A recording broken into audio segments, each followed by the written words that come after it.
ba si ano? Babae lang tayo mo eh, di ba? Sige, mga tumayo na kayo hingi ng sorry, sir. Sa dami ng iminura nyo sa akin, sinabi nyo mga sakit na salita. Kung gusto mo, mag-usap tayo mamaya. Kung gusto mo, tatanggalin ko pa to. Para mag-usap tayo sa labas mamaya. Hindi, kasi parang sa amin, nagagalit ka sa akin dahil minamura kita. Hindi, kasi ang punto ko rito, ba't lagi nagagalit ka sa akin? Ako taga-tabla lang ng mga nag-aapi. Eh, yung mura na yan, salita lang yan. Pero yung sakit na ganyan, dinakadala mo yan eh.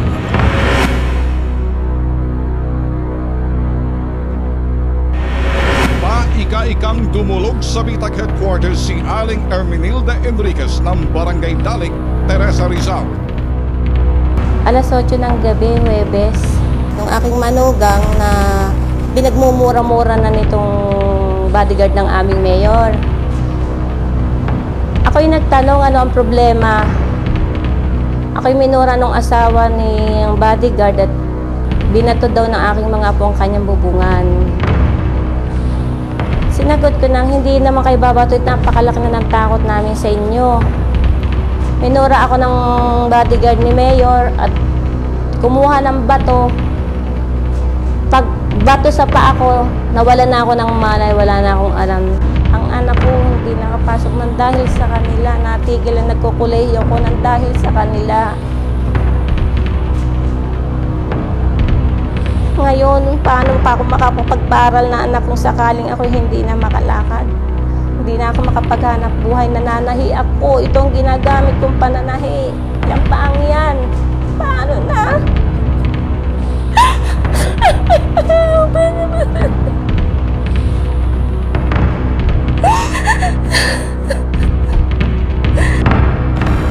Kinabukasan, sa tulong ng Special Weapons and Tactics ng Rizal Provincial Office o RPPO, hinanap namin ang bahay ng biktima.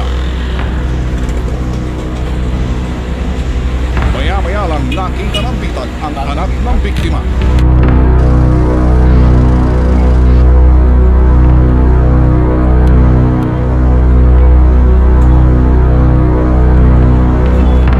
Sumbong pa ni Aling Ermenilda, hindi siya makapagtrabaho. Makasasapat na sa pang-araw-araw namin pagkain ng aking mga anak. Eh ngayon po, pagkakabato sa akin, hindi ko na po magampanan. At Itinuro din ni Aling Ermenilda ang bahay ng kulokoy ng bodyguard ni Mayor Rodel de la Cruz na si Felipe Bautista. yung pong bahay na yun nasa tapat. Pinuntahan din ang bitag ang Barangay Dalik ng Teresa Rizal. Saan si Chairman?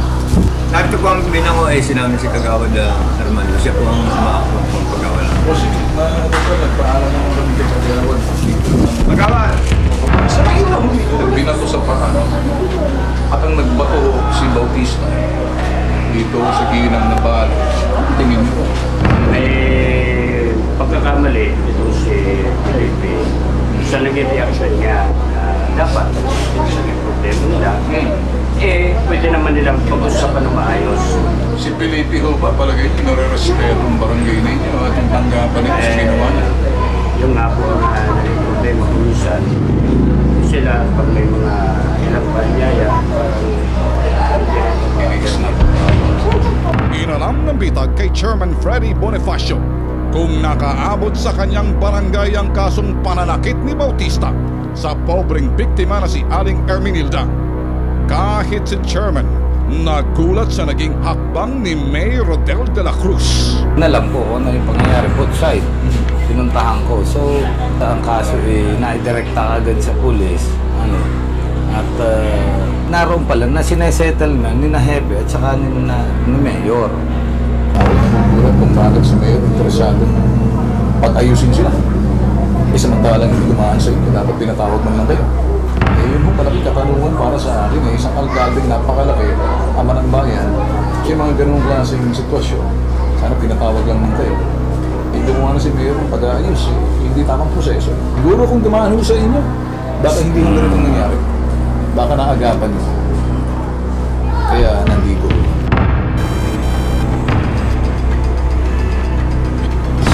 Tutungo ang bitag sa Hilltop Police Station.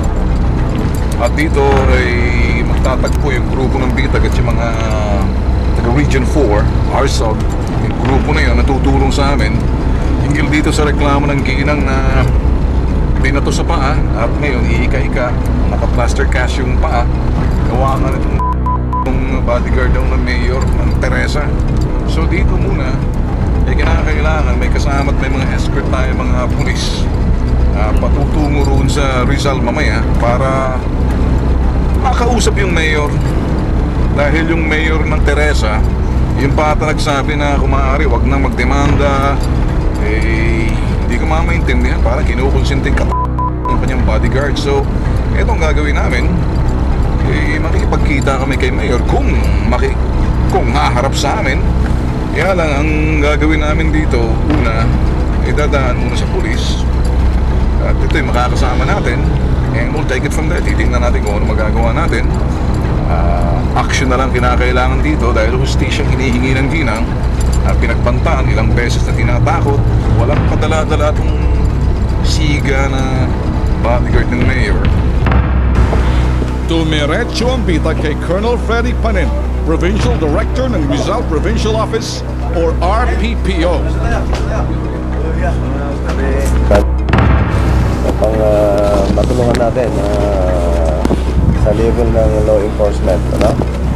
Especially yung Republic Act 7610 upang makita natin kung anong step na matutulong natin, okay? Maya-maya lang dumating na ang Chief ng Women's and Children's Concerns Office o WACO ng RPPO. Kasunod nito ang nagre-reklamong biktima na si Aling Erminilda.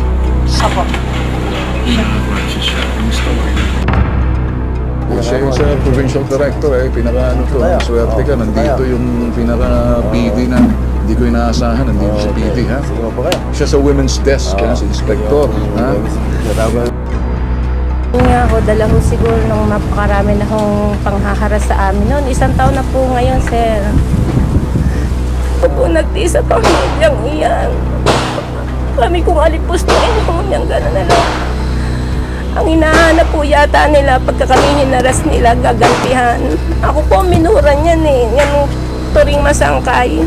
Pinasok po kami sa loob ng aming bakuran. Ang 4 ko, ang 4 ko pong apo palalamunin ng bola.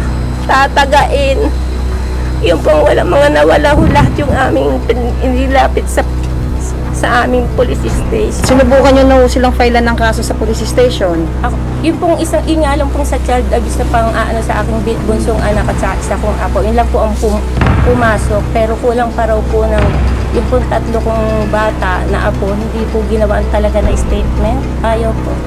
Pinaulit-ulit po ako, punta po ako ng umaga, bumalik ka bukas. Ako po yung nagsawa na hanggang sasabihin po sa akin, hindi nakita ko na statement. Nagtataka po ako bakit sa Morong i-final pero nangyari ho yung insidente sa Teresa.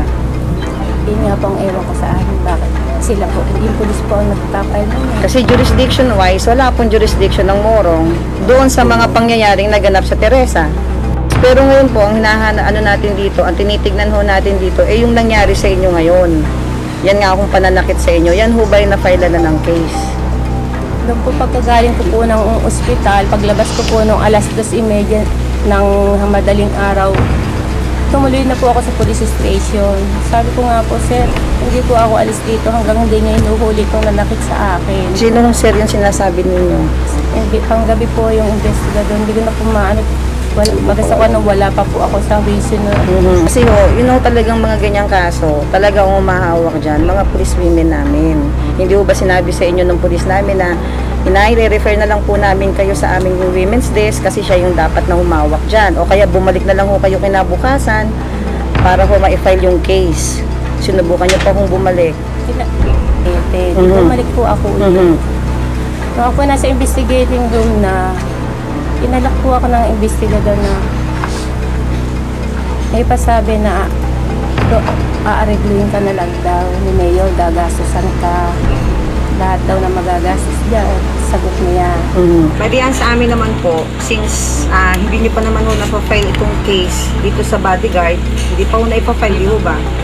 Kami dito sa Police Provincial Office can handle the case. Kasi kami hindi kami pwedeng manipulate nung mga nakuha nyo po. Kasi sa Teresa, mukhang nahihirapan po kayo dahil kinakausap na po kayo ng mayor. Simply because, tao po niya to. So, para ho maiwasan natin yung pagiging bias, ilapit na lang po ninyo dito sa amin, sa Police Provincial Office. Mas maganda, kunin natin yung, kumbaga, yung statement niyo doon sa ano, tapos sabihin nyo, hindi nyo na ipofile, pero kami na lang ang hahawak ng case. Sa isang sulok, dala na rin siguro sa pagkaawa sa kanyang sarili. Ibinuhos niya ang kanyang sama ng loob. Yan ako nahihirapan nung ngayon. Hindi ko sanay kumain na walang ulam. Ngayon na. Yun ang pinagsisinano ng titik ko eh. Kumakain sila na ang ulam ay tubig at asin. Gawa ng hindi makapagtrabaho bilang mananahi sa pananakit na sinapit niya. Makalipas ang ilang sandali, dumating naman ang hepe ng Special Weapons and Tactics. Sama mo sila Ben sa Teresa, pero huwag mo sabihin sa mga bata mo. Ilang sandali lang at dumating na rin ang Regional Special Operations Group or RSOG. Handa na ang lahat sa joint operation ng SWAT at RSOG patungong Teresa Rizal. Bibisitahin namin ang Teresa Rizal, isang bayan na kung saan yung mayor doon. Hindi ko masabi kung consented or ano pa nga ba ang pwedeng sabihin doon. Pangungonsente sa kanyang bodyguard na pagbato doon sa kanang pa ng pobreng ginang na walang ng kita.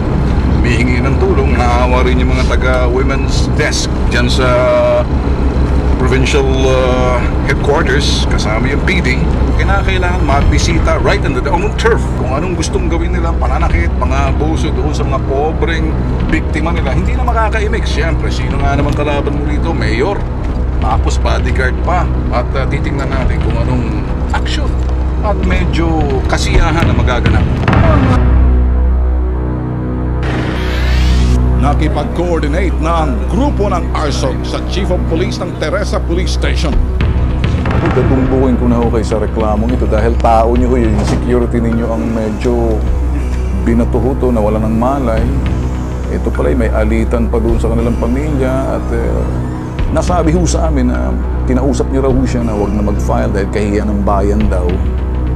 Hindi sa yung kahihiyan sa bayan. Ang lalo ko sila magkapit-bahay.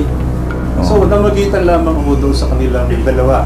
At nung kami mag-usap, Mrs., di ba nagkaroon naman tayo ng pag-aayos at nagkausap kayo, nagka-usap pa kayong dalawa. Ako may sinabi sa inyo, kung sampa lang po ang inabot ko nung oras na yun, ako pinapipirma nyo ng black and white, Mayor. Okay po sa akin, wala yun. Iba na po ito eh. Kung sincere po sa kapitbahay ko, ang paghingi niya ng tawad. Magkapitbahay na kayo. Alimbobot, kumusta po ba kayo? Wala pong lahat yun. Kaya ako naman po, napilitan na rin humingi ng tulong. Sa dalang napakaranto kong kaso sa pamilya kong iyan. 5 kaso po ang naisampa ko sa himpilan natin pulisya. Wala pong nangyaring lahat. Ginago po ako. Umaasa po ako. Nakapending. Mayor, lutong-luto ako rito. Agrabyado ho itong sige nandun na po tayo. Sa pang-abuso ho ng tao ninyo. Kababaeng tao, binato nitong kulukoy na to, ng bato. Wala akong kinakampihan. Yung mawalang galang lang ho, ito, like alam ko, wala kayong kinakampihan. Pero sa akin lang ho, kung maaari, bakit hindi nyo ho pagsabihan yan? Wala ho naririnig, parang independent, nasa gitna ho kayo. May mali ho rito.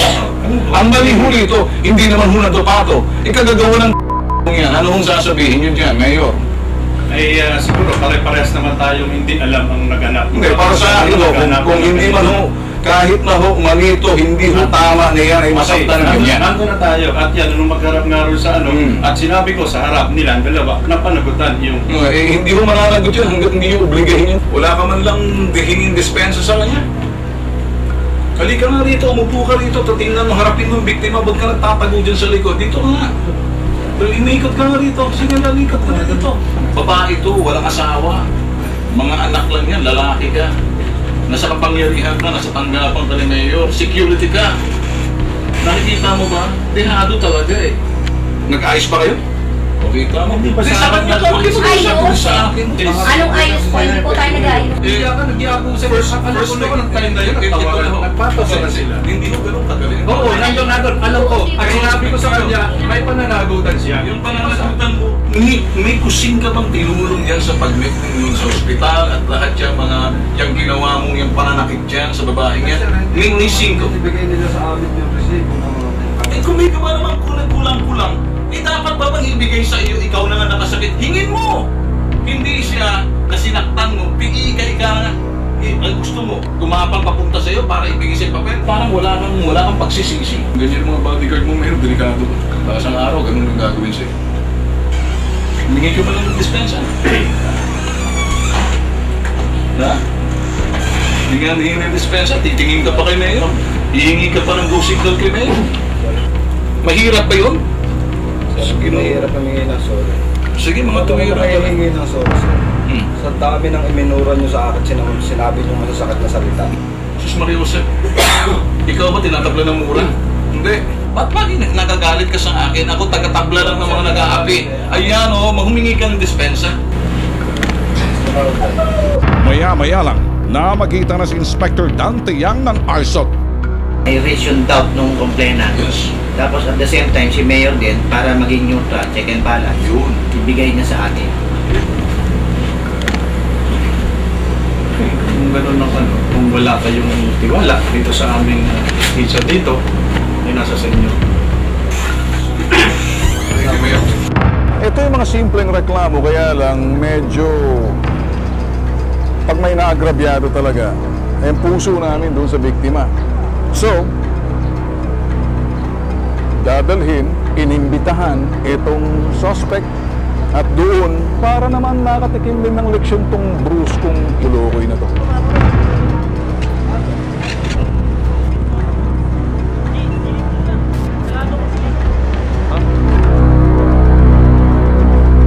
So, sa ngayon, Mr. Felipe Bautista, dahil ko naman ay voluntaryong i-surrender sa amin ng Ilonggo Mayor, kaya under custody ka muna namin ng Rizal Police Provincial Office.